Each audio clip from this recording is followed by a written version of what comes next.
Basis data merupakan kumpulan dari data-data yang saling berhubungan dan diatur dengan aturan tertentu. Dalam konteks teknologi informasi, basis data digunakan untuk menyimpan, mengolah, dan mengelola informasi secara efisien. Basis data berperan sebagai penyimpan sentral untuk data organisasi atau perusahaan, sehingga memungkinkan akses dan manajemen yang lebih mudah dan efektif.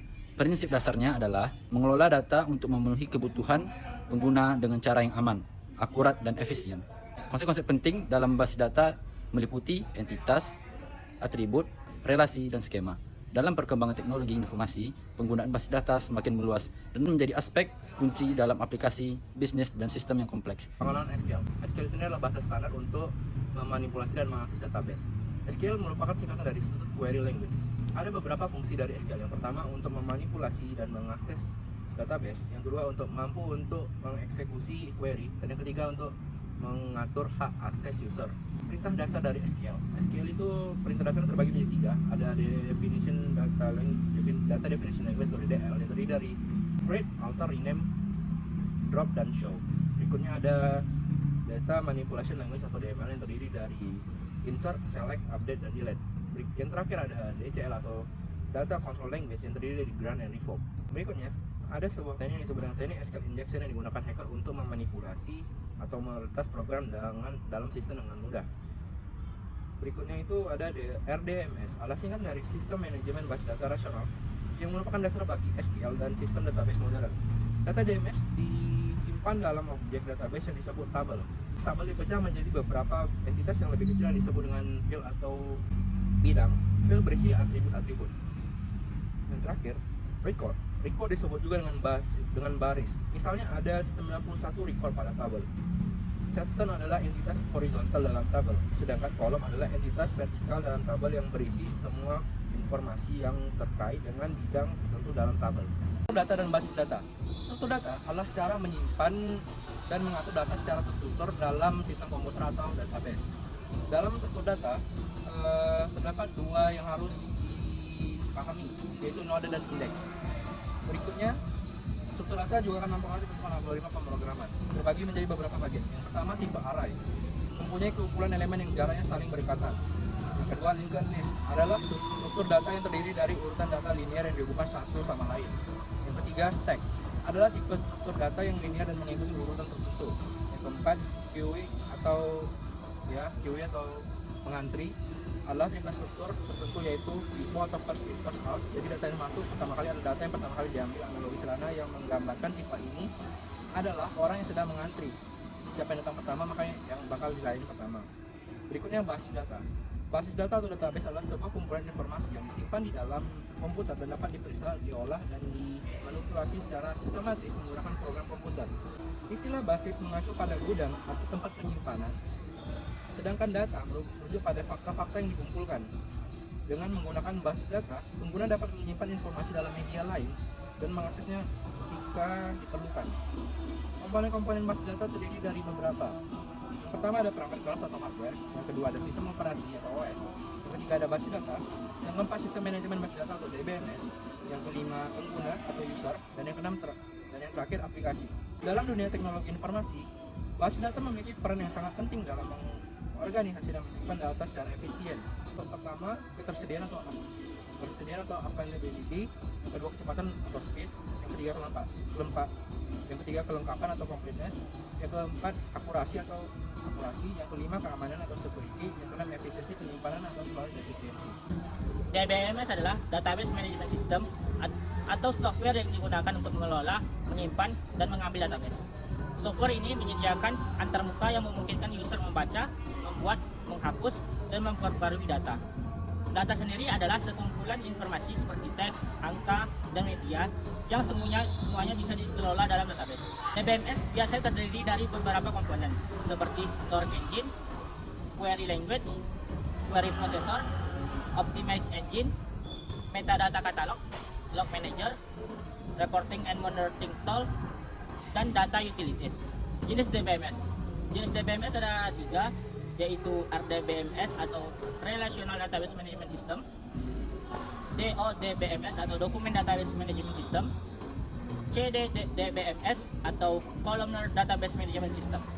Contoh DBMS paling populer, contohnya ialah MySQL seperti pada gambar berikut ini. MySQL adalah sistem manajemen database relasional yang berbasis SQL dan arsitektur client server.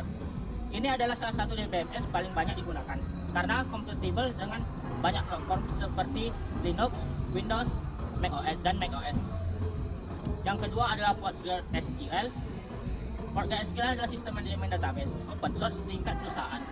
DBMS ini mendukung SQL untuk query relasional dan JSON untuk query non-relasional. Model data. Istilah model data mengacu pada cara database didokumentasikan dan didefinisikan dalam database. Definisi data yang menghasilkan elemen yang digunakan untuk membakukan sistem, seperti asosiasi, entitas, dan persyaratan. Berikut adalah contoh komponen dalam model data. Yang pertama ada entitas. Entitas adalah objek yang ingin kita wakili pada setiap tabel. Lalu yang kedua ada atribut. Atribut muncul sebagai kolom pada tabel. Lalu yang ketiga ada catatan. Catatan ditampilkan dalam baris setiap tabel. Lalu yang keempat ada relasi. Relasi adalah mendefinisikan hubungan antar entitas. Yang kelima ada koordinalitas. Yang keenam ada kunci utama atau bisa kita sebut dengan primary key. Lalu yang ketujuh ada kunci asing atau yang bisa kita sebut dengan foreign key. Pengelolaan data warehouse dan data mart. Yaitu pertama pengertian data warehouse. Data warehouse adalah bisnis data yang menyimpan data sekarang dan data masa lalu yang berasal dari berbagai sistem operasional dan sumber yang lain, sumber eksternal. Data warehouse ini digunakan untuk mendukung pengambilan keputusan, bukan untuk melaksanakan perprosesan transaksi. Nah, data warehouse ini meliputi extraction, transportation, transformation, loading solution, online analytical processing atau OLAP, dan client analysis tool. Contoh dari data warehouse itu adalah data penjualan pada suatu perusahaan. Dengan data warehouse, kita tuh dapat menjawab pertanyaan siapakah customer terbesar pada akhir tahun ini.